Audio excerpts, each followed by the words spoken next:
The Battle of the Confederates, the Trench, غزوة الخندق. Today we will be presenting a play about the Battle of the Confederates. You mean the one known as the Battle of the Trench or غزوة الخندق? Exactly. Now, let's go back to Medina to the 5th of the Hijri year of Shawwal. The Quraysh polytheists, Jews, Banu Ghatfan, and many other Arab tribes and groups came together in order to attack Medina.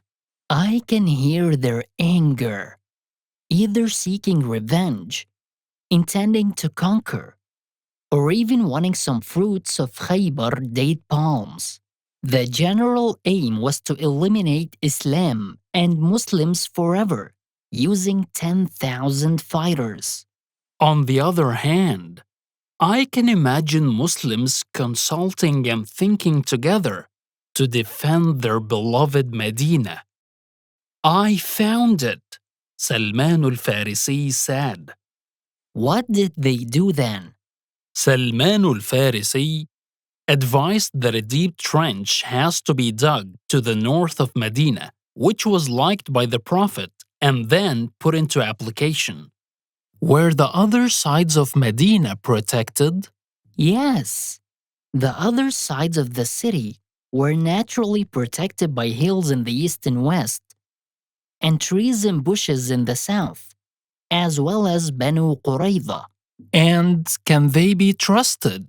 Banu Qurayza made a pact with Muslims before, so they should respect it.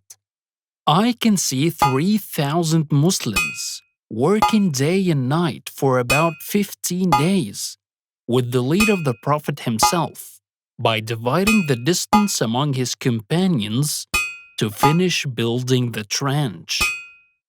Then that is where the second name of the battle comes from, the Battle of the Trench.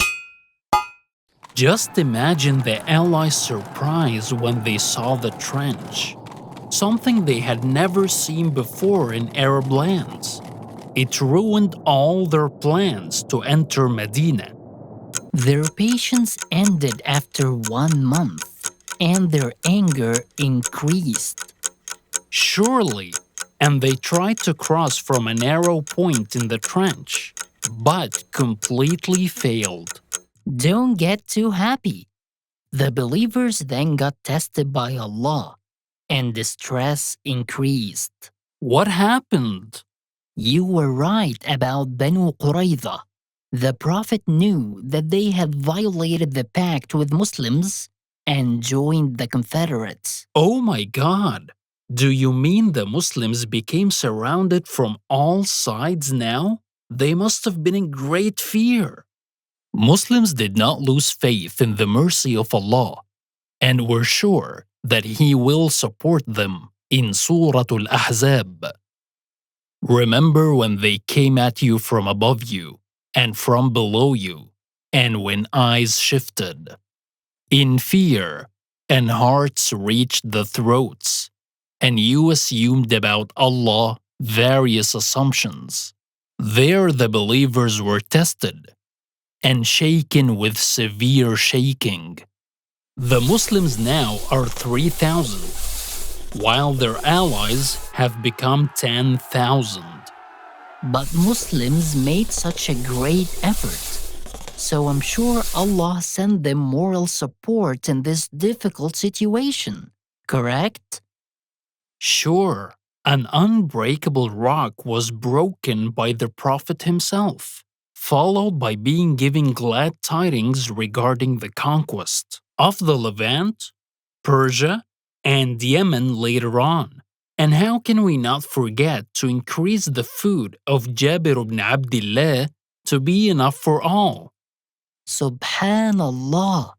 One day, more divine victory signs appeared when a man introduced himself to the Prophet as Nu'aym ibn Mas'ud. He was directed by the Prophet to raise doubts among Quraysh, its allies, and Banu Qurayza. I can imagine the polytheists' leader, Abu Sufyan ibn Harb, proud of this big number of allies, while the Prophet prayed for victory. Full victory finally came. The claimed greatest army was suddenly full of panic. Here they were then destroyed by a strong wind from Allah, as mentioned in Surah Al-Ahzab.